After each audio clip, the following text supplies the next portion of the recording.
Bonjour, amis visiteurs. Ça fait longtemps qu'on ne vous a pas vu chez nous. Entrez, je vous en prie, faites comme chez vous, cet endroit est un peu le vôtre désormais. Oh, vous cherchez un bijou à offrir à votre femme? Eh bien, j'ai sans doute ce qu'il vous faut. Ce magnifique pendentif en or représentant un aigle royal. C'est beau, n'est-ce pas? Mais prenez garde, vous savez que chez nous, chaque objet raconte une histoire. Et celui-ci est rattaché à une famille, un clan, dont le destin semblait tout tracé.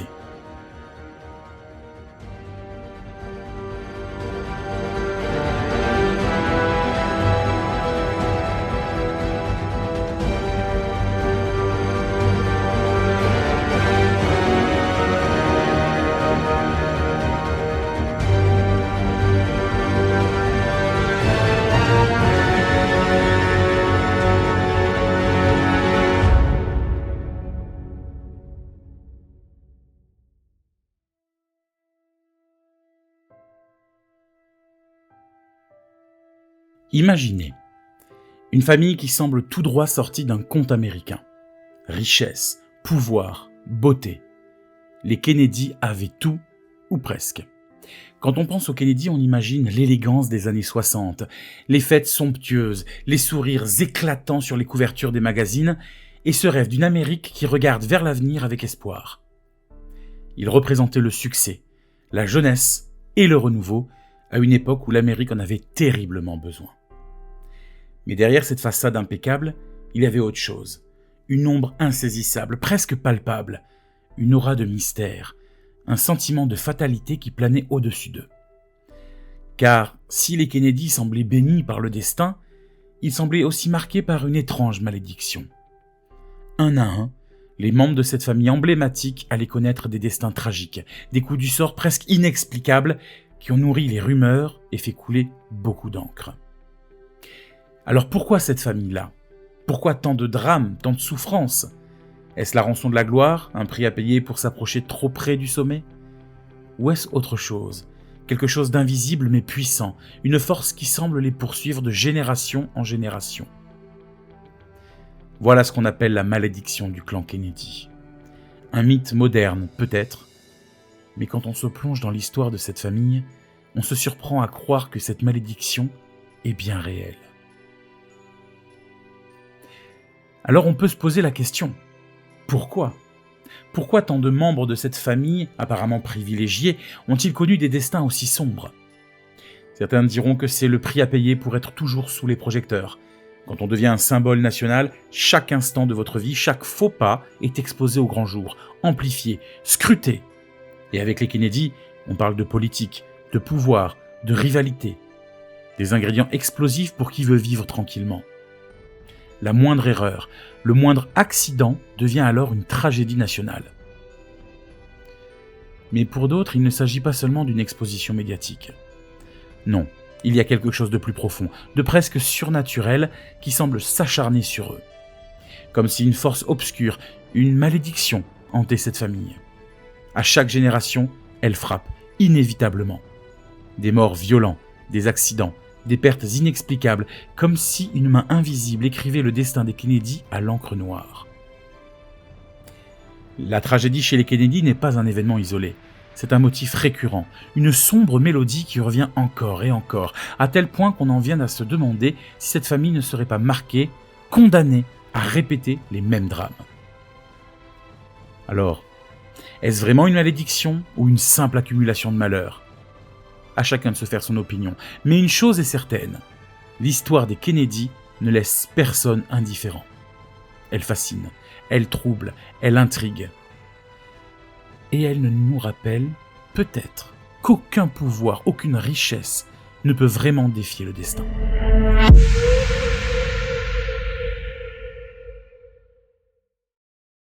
Pour comprendre l'histoire des Kennedy, il faut d'abord s'intéresser au patriarche, Joseph Patrick Kennedy. Ambitieux, rusé et sans aucun doute visionnaire, Joseph Kennedy n'était pas un homme comme les autres.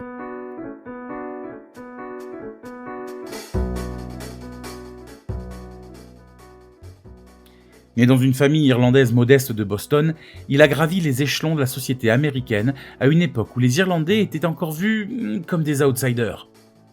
Il s'est construit tout seul, avec un objectif clair, faire des Kennedy une des familles les plus puissantes d'Amérique. Joseph Kennedy rêvait grand. Il ne se contentait pas d'amasser fortune et prestige. Il voulait quelque chose de plus durable, quelque chose qui transcenderait les générations. Son rêve, c'était de bâtir une dynastie. Une famille qui marquerait l'histoire américaine, qui brillerait au sommet, avec un de ses fils dans le bureau le plus puissant du monde, la Maison Blanche. Il a investi dans tous les secteurs lucratifs de son époque, des banques aux films hollywoodiens en passant par le commerce de whisky. Son flair pour les affaires et son intelligence stratégique l'ont fait entrer dans les cercles les plus influents du pays. Mais ce n'était qu'un moyen pour arriver à ses fins. Pour Joseph, l'argent et le pouvoir n'avaient de valeur que s'ils servaient son projet ultime, faire des Kennedy un symbole de succès, de pouvoir et de respectabilité. Et c'est ainsi qu'il a élevé ses enfants, avec une discipline de fer et des attentes énormes. Pour Joseph Kennedy, chaque membre de sa famille devait contribuer à ce rêve.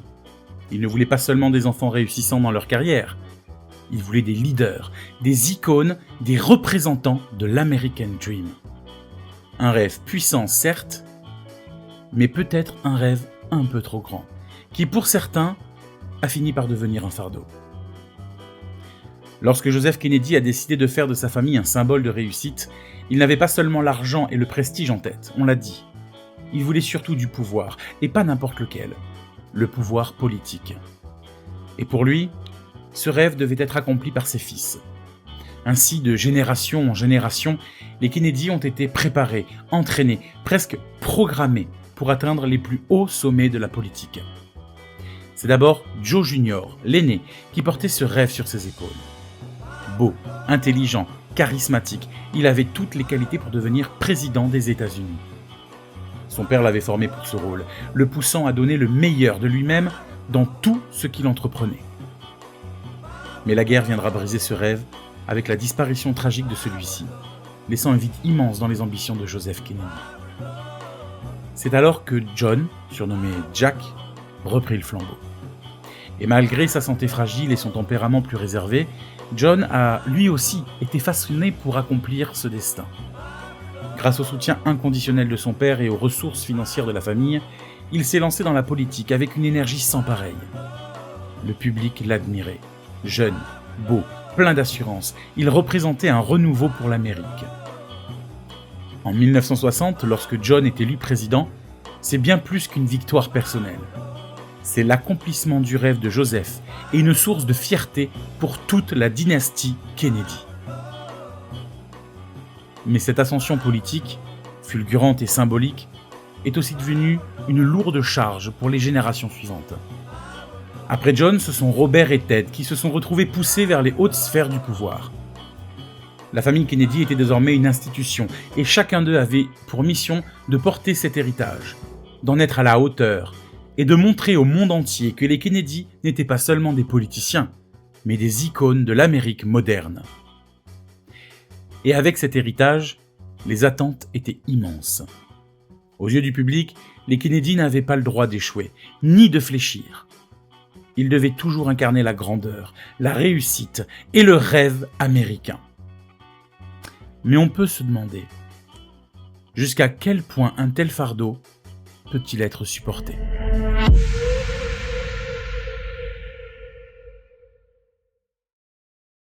Derrière les sourires, les couvertures de magazines et le glamour qui entouraient les Kennedy, une autre histoire se tissait. Une histoire bien plus sombre, presque hantée. Car si cette famille représentait le rêve américain, elle semblait aussi être la proie d'un sort bien cruel. Un à un, les membres de cette dynastie ont été frappés par des drames inexplicables, des tragédies qui, pour beaucoup, relèvent de l'inimaginable.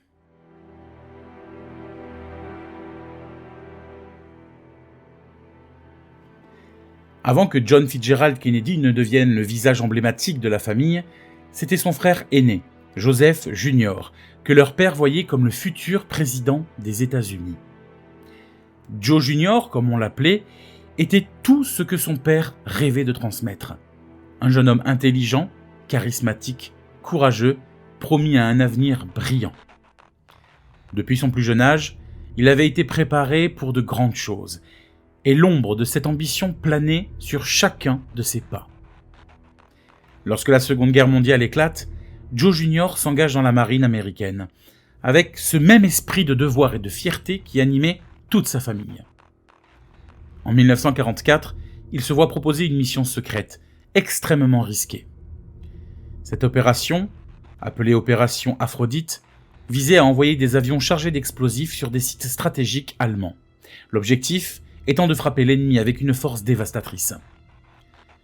Joe Jr. était volontaire pour cette mission, conscient des dangers, mais motivé par ce sens du sacrifice et de l'honneur. Le 12 août 1944, alors qu'il pilote un bombardier spécialement modifié pour cette mission, quelque chose tourne horriblement mal. Avant même qu'il ne puisse sauter en parachute et quitter l'appareil, l'avion explose en plein vol au-dessus de la Manche. Joe Jr. est tué sur le coup, à seulement 29 ans. Sa disparition laisse sa famille dévastée et marque le premier coup tragique de ce qui deviendra plus tard la malédiction du clan Kennedy.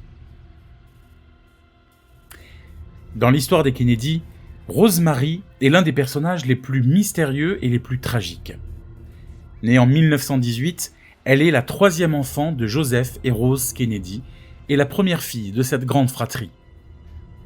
En apparence, elle était comme tous les autres, souriante, gracieuse, proche de ses frères et sœurs. Mais derrière les portes fermées, les Kennedy se heurtaient à un problème qu'ils préféraient taire. Rosemary n'était pas tout à fait comme les autres enfants. Dès son plus jeune âge, elle présentait des difficultés d'apprentissage et de comportement. À une époque où les troubles du développement étaient mal compris et entourés de préjugés, la famille Kennedy craignait que ces différences ne ternissent leur image publique et ne compromettent leurs ambitions politiques. Pour eux, la moindre imperfection pouvait se transformer en faiblesse. Et dans le cas de Rosemary, ses crises d'humeur et son comportement imprévisible commençaient à devenir ingérables, en particulier pour son père, Joseph. En 1941, alors que Rosemary est âgée d'une vingtaine d'années, son père prend une décision irrévocable. À l'insu de sa mère et de ses frères et sœurs, il organise une opération de lobotomie pour calmer Rosemary et la rendre plus docile.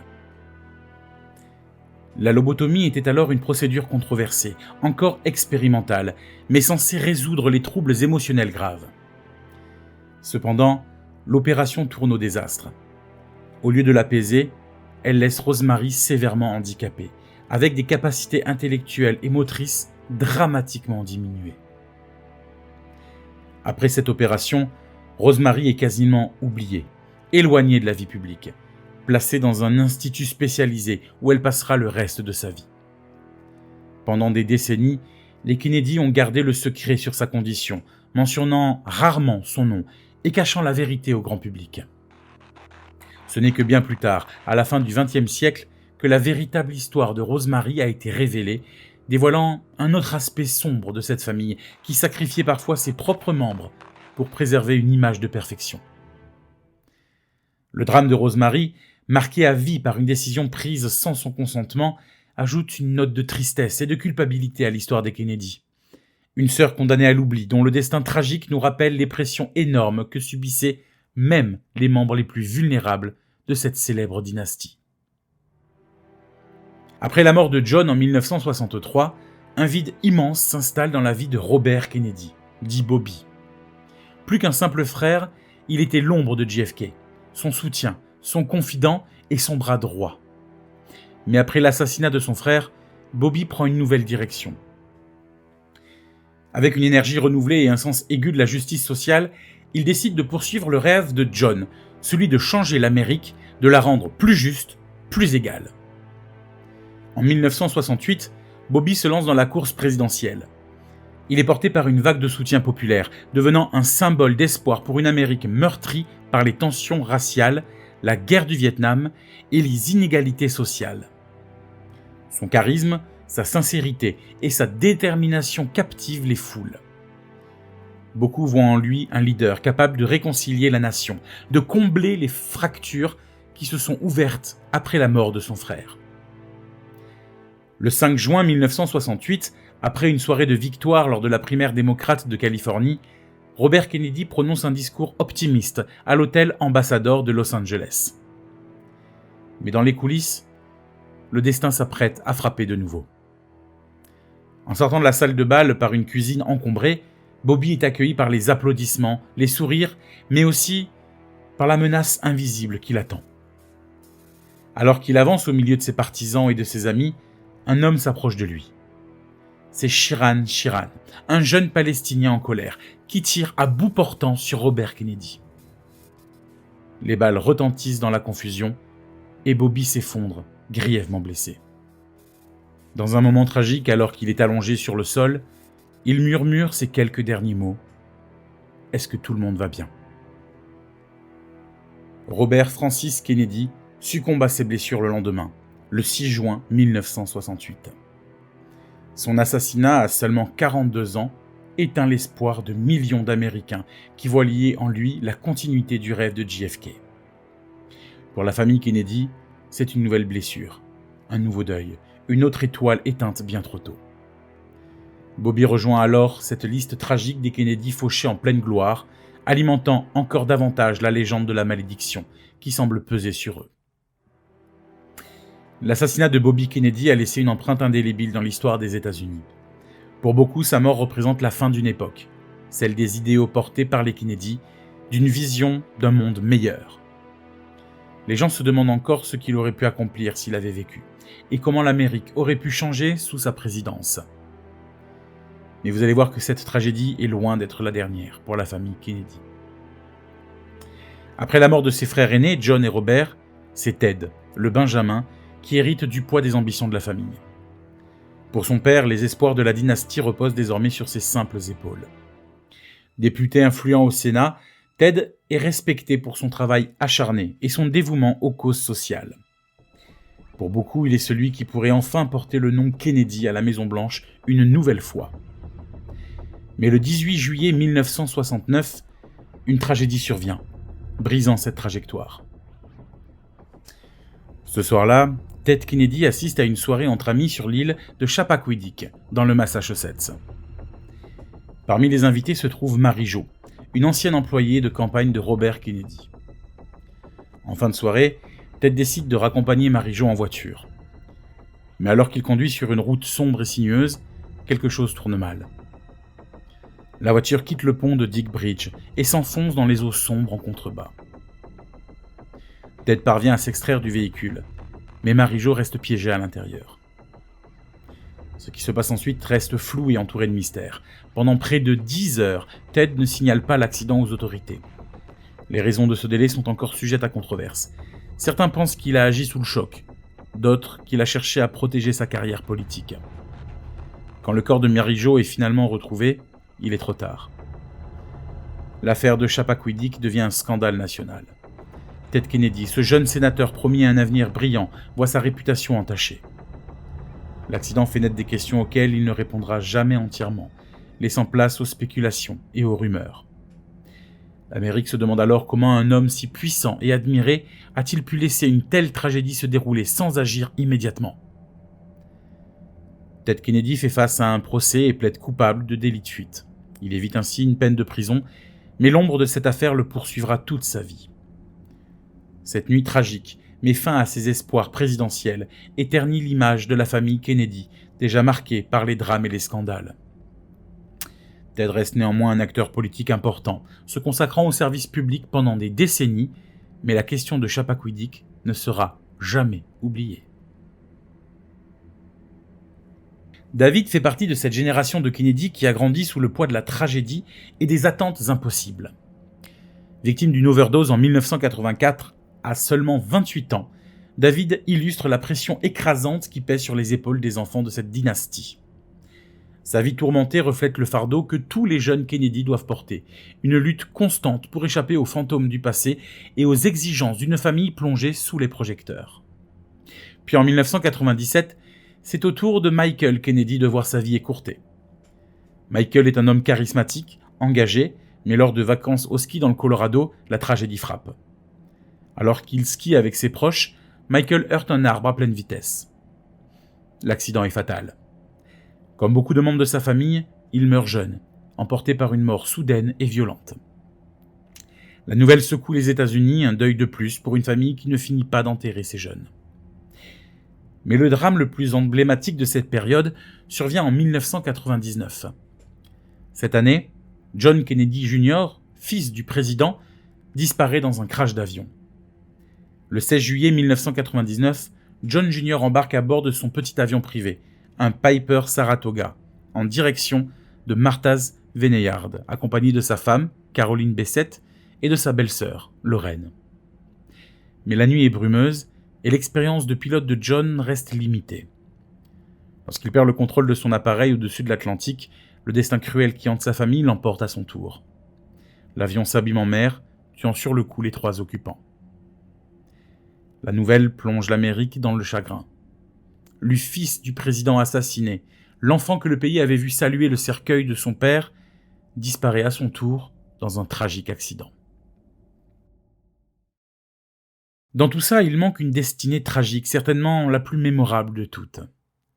Celle qui a gravé le nom des Kennedy dans l'histoire avec un grand H, mais aussi dans la mémoire collective des Américains et du monde entier. L'ombre de John Fitzgerald Kennedy plane au-dessus de sa famille, comme un mythe, celui d'un président jeune, charismatique, emporté en pleine gloire par un acte de violence inexplicable.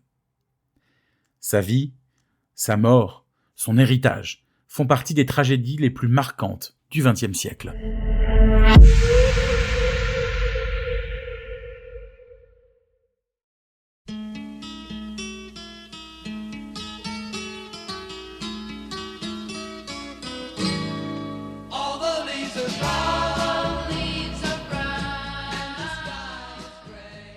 John Fitzgerald Kennedy. Né en 1917 dans une famille qui incarne l'ambition et la réussite, il est destiné à accomplir de grandes choses. Pourtant, John n'était pas à l'origine celui que son père Joseph avait choisi pour mener la lignée Kennedy vers les sommets politiques. Le rêve de la présidence, Joseph l'avait d'abord réservé à son fils aîné, Joseph Jr. Mais lorsque celui-ci meurt dans une mission militaire en 1944, les espoirs de la famille se tournent vers John, le second fils, au physique fragile, mais à l'esprit brillant. Il endosse alors la responsabilité qui pèse désormais sur ses épaules. Après la guerre, John entame une carrière politique en suivant les traces de son père. Mais c'est surtout sa personnalité, son charme et son intelligence qu'il distingue. D'abord élu à la Chambre des représentants puis au Sénat américain, il se fait vite remarquer par son éloquence, sa vivacité d'esprit et son engagement envers des idées progressistes. Il devient alors un porte-parole de cette nouvelle génération de politiciens, et son aura grandit. Ses discours enflamment les foules, et ses idées font rêver une Amérique en quête de changement. En 1960, John se lance dans la course présidentielle.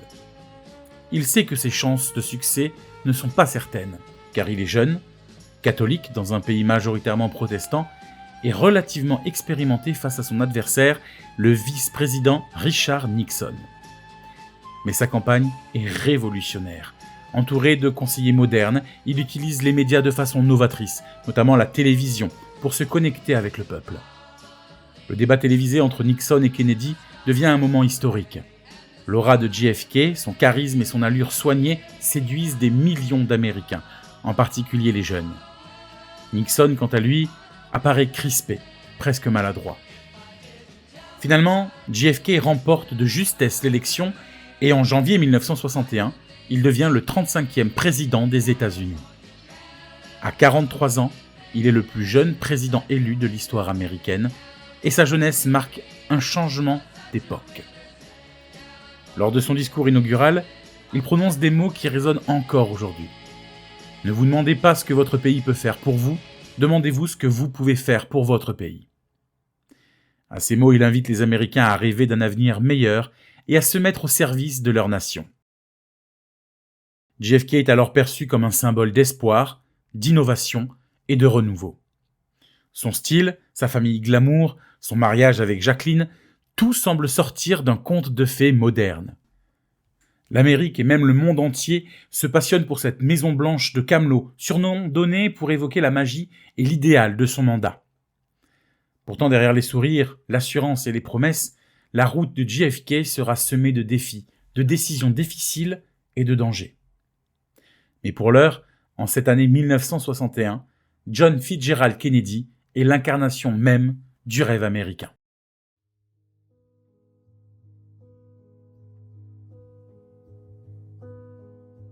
Le 22 novembre 1963, une tragédie secoue les États-Unis et le monde entier.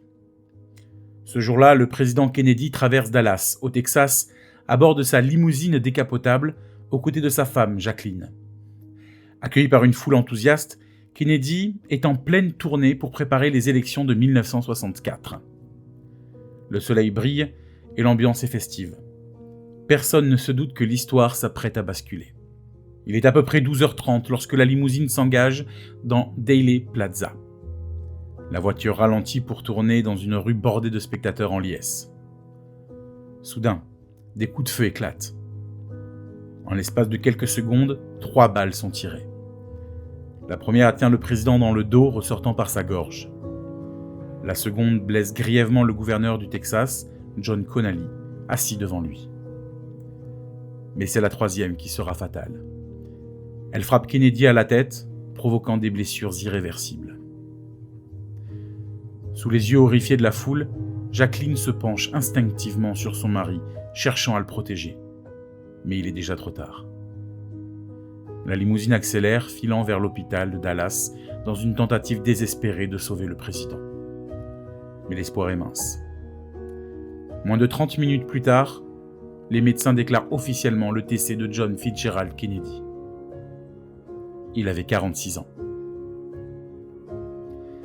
La nouvelle de l'assassinat se répand comme une traînée de poudre, plongeant le pays dans une stupeur totale.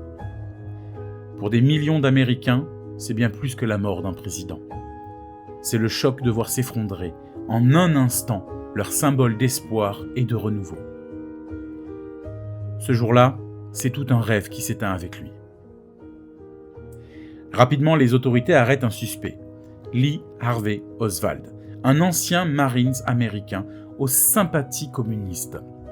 Oswald est accusé d'avoir tiré depuis le 6e étage du dépôt de livres scolaires du Texas, situé en face de la place où le cortège présidentiel passait. Mais l'histoire ne s'arrête pas là. 2 jours après son arrestation, alors qu'il est conduit sous haute surveillance, Oswald est abattu en direct par Jack Ruby, un propriétaire de nightclub. Ce meurtre éclaire l'affaire d'une lumière sinistre et soulève des questions qui hanteront l'Amérique pendant des décennies.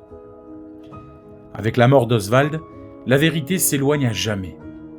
Bien que la commission Warren conclue en 1964 qu'Oswald a agi seul, les doutes persistent. Certains croient que JFK a été victime d'un complot, que des forces obscures, peut-être liées à la mafia ou à la CIA ou encore à des ennemis politiques, ont orchestré l'assassinat.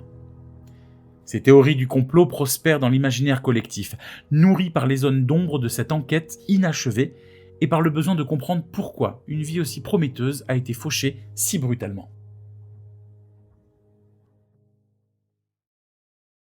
L'assassinat de John Fitzgerald Kennedy marque un tournant pour les États-Unis.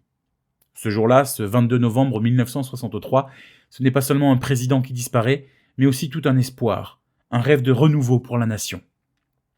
Avec sa jeunesse et son charisme, Kennedy présentait une vision d'avenir, un idéal de progrès et d'unité qui captivait des millions d'Américains.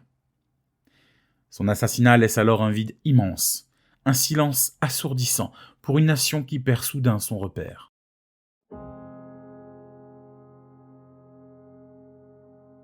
Dès l'annonce de sa mort, le choc est indescriptible. Des millions de personnes, en Amérique et dans le monde entier, sont paralysées par l'incompréhension et le deuil. Des Américains de tout horizon, qu'ils l'aient soutenu ou non, se rassemblent dans les rues, devant les télévisions, les yeux rivés sur l'image de cette voiture, de cette première dame en deuil, de cette famille brisée. C'est la fin de la Maison Blanche de Camelot, cette vision idéalisée d'une présidence pleine de promesses et de grandeur. Au lendemain de l'assassinat, l'Amérique doit se tourner vers Lyndon Johnson, le vice-président de Kennedy, qui prête serment à bord d'Air Force One quelques heures après la tragédie.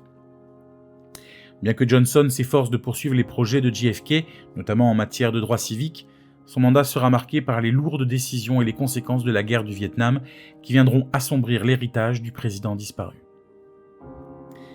Mais l'impact le plus fort de l'assassinat de Kennedy se joue dans les esprits et les cœurs. Cet événement marque le début d'une ère de méfiance pour l'Amérique. Pour beaucoup, la thèse officielle selon laquelle Oswald aurait agi seul semble insatisfaisante, et les théories du complot fleurissent. La commission Warren, pourtant, chargée d'enquêter sur l'assassinat, conclut rapidement à l'acte d'un homme isolé, mais ses conclusions laissent de nombreuses zones d'ombre. Au fil des ans, l'idée que des forces obscures auraient pu conspirer contre JFK s'enracine dans la culture populaire, attisant les soupçons et les questions sans réponse. Cet assassinat introduit un sentiment de vulnérabilité et de désillusion qui marquera les années suivantes. Les décennies qui s'ouvrent verront les Américains remettre en question leur confiance dans les institutions et les autorités, se méfiant d'un pouvoir qui semble de plus en plus éloigné de leurs idéaux. Les événements qui suivront, des scandales politiques comme le Watergate et la guerre du Vietnam, confirmeront cette fracture entre le peuple et ses dirigeants, et l'ombre de l'assassinat de JFK continuera de planer sur cette ère de doute et de bouleversement. En disparaissant si tragiquement, Kennedy devient plus qu'un homme. Il devient un mythe, un symbole intemporel d'un rêve brisé, d'un espoir que l'Amérique aspire à retrouver.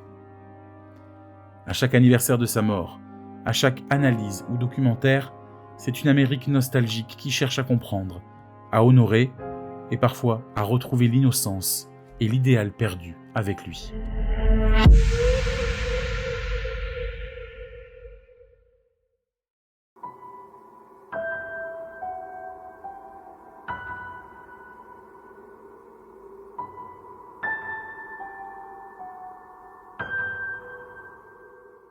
Les tragédies répétées qui ont frappé les Kennedy au fil des décennies ont donné naissance à une théorie sombre et fascinante. La famille serait maudite. Comment expliquer autrement cette succession de drames, de vies écourtées, d'accidents et de décès brutaux ?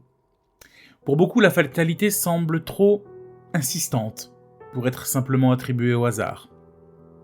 Les Kennedy, cette famille qui symbolise l'ambition et le rêve américain, seraient-ils, au fond, les victimes d'une mystérieuse malédiction ? Cette idée prend racine dans une longue tradition de croyances et de superstitions, notamment celle selon laquelle le pouvoir et la fortune peuvent attirer le malheur. Selon certains, Joseph Kennedy, le patriarche ambitieux, pourrait être à l'origine de cette malédiction. Sa soif insatiable de pouvoir et de réussite aurait, selon ces hypothèses, attiré sur la famille une malédiction liée à ses choix, parfois impitoyables, en affaires et en politique. Ce qui aurait été acquis avec tant d'audace et parfois au mépris de certaines valeurs aurait amené sur lui et sa lignée une série de malheurs en guise de prix à payer. D'autres histoires spéculent que la malédiction pourrait être le fruit d'ennemis puissants, d'adversaires politiques ou même de groupes occultes qui auraient juré d'empêcher les Kennedy de régner durablement.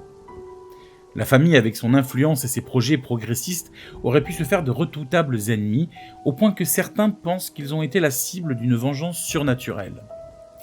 Ce type de théorie alimente l'idée que les Kennedy auraient été destinés à périr pour avoir tenté d'altérer l'équilibre des forces ou défier certaines puissances cachées.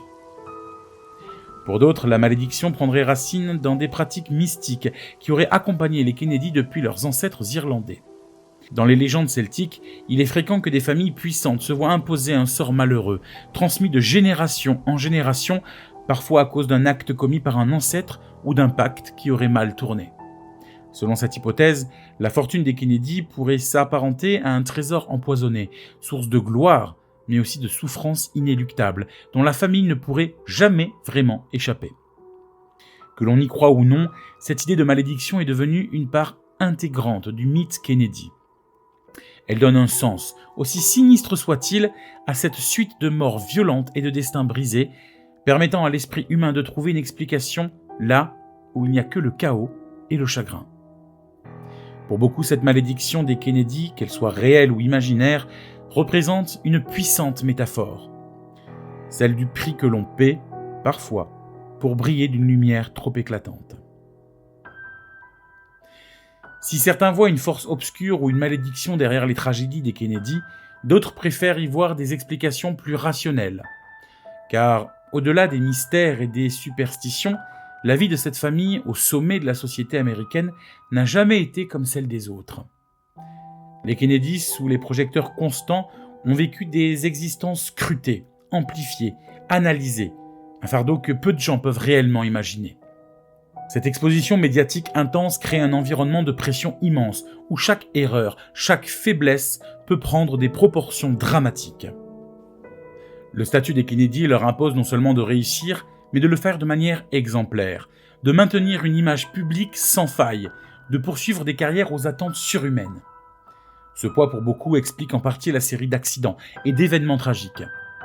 Pour être à la hauteur de l'image légendaire de leur famille, certains ont pris des risques élevés, d'autres ont été confrontés à des tensions insoutenables, et chacun vivait dans une lumière qui expose les moindres failles. Les drames de la famille Kennedy pourraient aussi être attribués aux circonstances, au hasard d'une vie vécue sous haute pression. En multipliant les engagements publics, en côtoyant des ennemis puissants et en acceptant d'innombrables responsabilités, les Kennedy ont dû faire face à des dangers accrus. Cette malédiction, alors, pourrait n'être que le résultat de leur exposition à un monde où le succès attire autant l'admiration que les convoitises et les hostilités.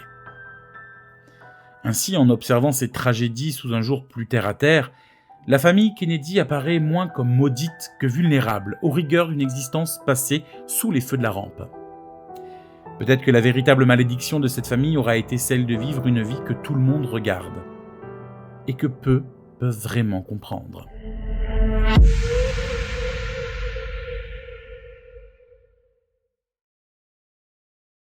Alors, cette fameuse malédiction des Kennedy est-elle réelle ?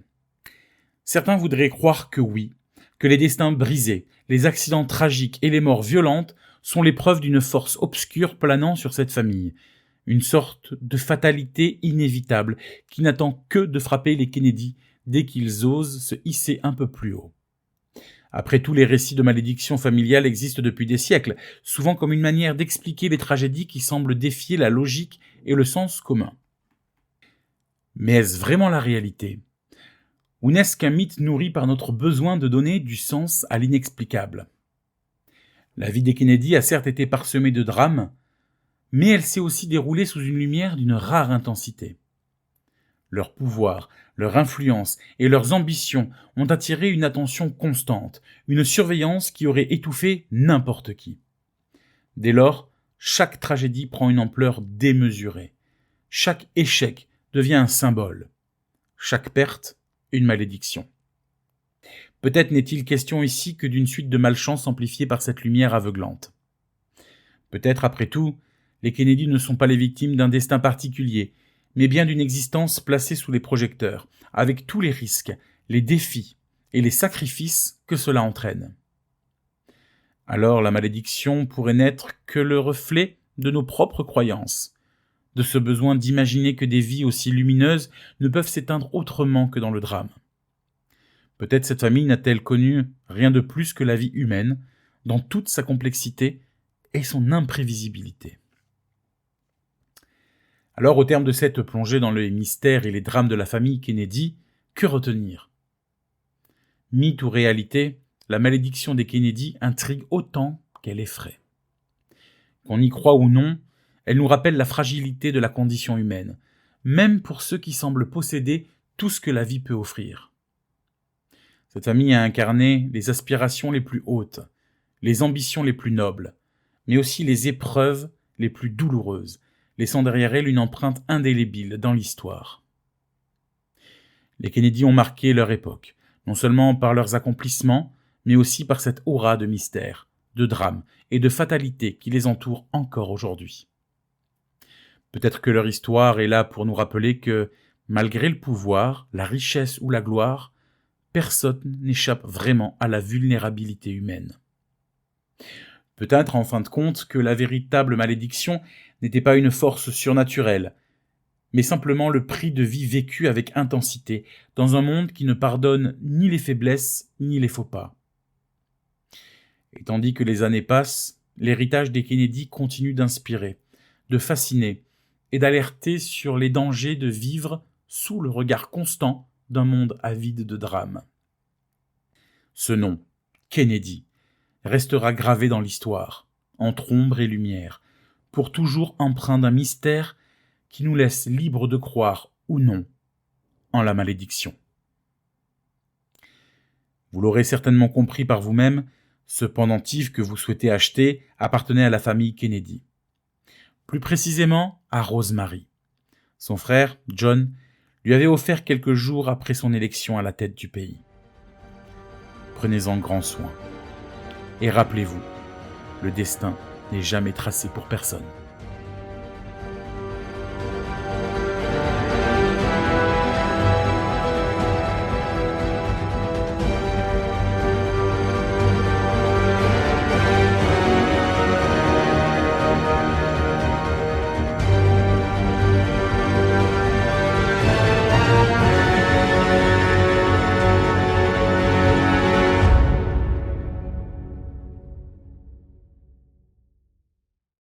Bien, alors l'histoire des Kennedy est franchement particulière. Prise entre gloire et célébrité de JFK et l'histoire du clan surtout, on peut facilement se perdre avec tout ça. Si vous voulez en savoir plus sur cette famille et sur l'histoire, leur histoire, je vous propose le livre La malédiction des Kennedy d'Edward Klein, qui revient vraiment de manière très détaillée sur l'histoire de la famille et les différentes tragédies qui l'ont touché. Un autre livre, La balle manquante de Paul Landis, revient quant à lui sur les derniers éléments concernant l'assassinat de JFK. Enfin, pour ceux qui préfèrent un roman fictif mais inspiré de cette histoire, je vous propose l'excellent thriller qui s'appelle 22-11-63 de Stephen King. Enfin, pour les plus cinéphiles d'entre vous, je vous conseille le film Jackie, sorti en 2016, qui revient sur les heures qui ont suivi le meurtre de JFK, mais du point de vue de sa femme. Et enfin, le film Bobby, sorti en 2007, qui retrace quant à lui l'histoire de Robert, le jeune frère assassiné de JFK. J'espère que cet épisode, le premier épisode de la saison 2, vous aura plu. N'hésitez pas à vous abonner pour ne rien rater des prochaines histoires. Vous pouvez également nous retrouver dans la nouvelle émission que nous animons depuis cette année, toute l'équipe de Cassiope Prod. Ça s'appelle Ramasse tes classiques et c'est consacré au cinéma. Nous, on se retrouve dans quelques semaines pour un nouveau numéro de la boutique de l'étrange.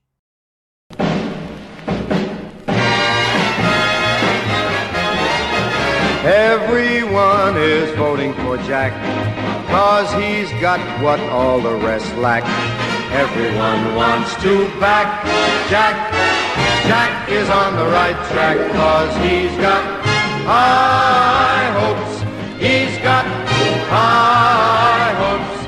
1960's the year for his high hopes. Come on and vote for Kennedy. Vote for Kennedy, and we'll come out on top. Oops, there goes the opposition girl. Oops, there goes the opposition girl. Oops, there goes the opposition girl. Pop.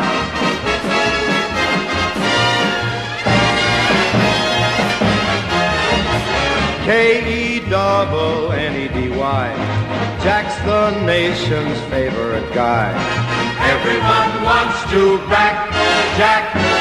Jack is on the right track, 'cause he